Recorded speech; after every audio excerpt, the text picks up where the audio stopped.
Halo semuanya, perkenalkan nama saya Franklin Tarantain dengan NPM 12155201220050 dengan mata kuliah pengantar teknik informatika kelas C, program studi informatika, Fakultas Ilmu Komputer, Universitas Kristen Indonesia Maluku.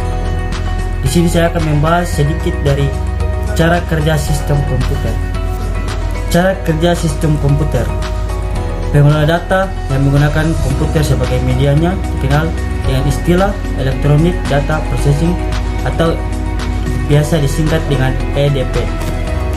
Pengelola data adalah suatu proses di mana sebuah data diproses atau diubah ke dalam bentuk yang lebih berguna dan lebih berarti, yang berupa sebuah informasi. Agar komputer dapat digunakan untuk mengolah sebuah data menjadi sebuah informasi, maka diperlukan sebuah sistem yang disebut sistem komputer. Sistem yang dimaksud di sini terdiri atas elemen-elemen yang saling terhubung sehingga membentuk satu kesatuan yang digunakan untuk melakukan tujuan pokok dari sistem tersebut. Pada sistem ini, saya akan menjelaskan cara kerja dari sistem komputer tersebut, mulai dari data dimasukkan, diproses, sampai data tersebut dicetak, ditampilkan, dan dikeluarkan kembali. Yang pertama, pemasukan atau input. Tahap pemasukan atau input berupa tahap awal dari proses pengelola yang terjadi pada sistem komputer. Tahap ini berupa pemasukan data mentah ke dalam sistem komputer melalui input device. Contoh dari peralatan masuk atau input device diantaranya keyboard, mouse, scanner, dan lain-lain.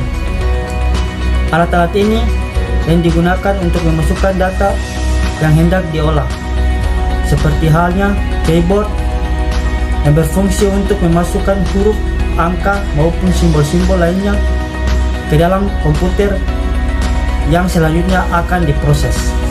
Yang kedua, pemrosesan atau proses. Pada tahap ini, data yang telah dimasukkan melalui peralatan input tadi akan diproses.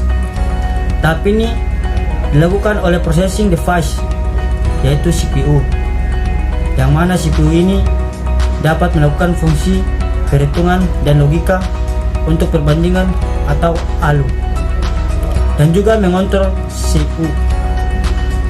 Pada tahap ini, data yang masih mentah tadi diproses sedemikian rupa sehingga dapat data tersebut siap dicetak menjadi informasi yang lebih bermanfaat. Yang ketiga, pengeluaran atau output. Pada tahap ini, data yang tadinya telah dimasukkan melalui peralatan input kemudian diproses oleh CPU akan bisa dicetak apabila sudah siap. Pencetakan ini bisa berupa hard copy dan juga soft copy. Hard copy berarti menggunakan media fisik seperti kertas ataupun lainnya. Soft copy berarti menampilkan gambar visual melalui monitor atau proyektor. Yang termaksud dalam peralatan output di sini adalah monitor, proyektor, printer, dan lain-lain. Yang keempat, penyimpangan atau storage. Tahap ini merupakan proses perekaman hasil pengelola di alat penyimpangan atau storage device dan dapat dipergunakan kembali sebagai input untuk proses selanjutnya. Jadi, data mentah yang telah diproses tadi dapat disimpan pada media penyimpangan atau storage device agar nantinya bisa digunakan kembali sewaktu-waktu apabila ingin mencetak data tersebut. Sebenarnya pengelola data ini tidaklah memiliki ujungnya.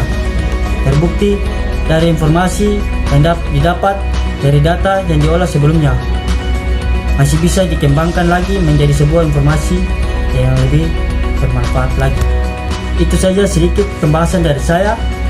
Sekian dan terima kasih.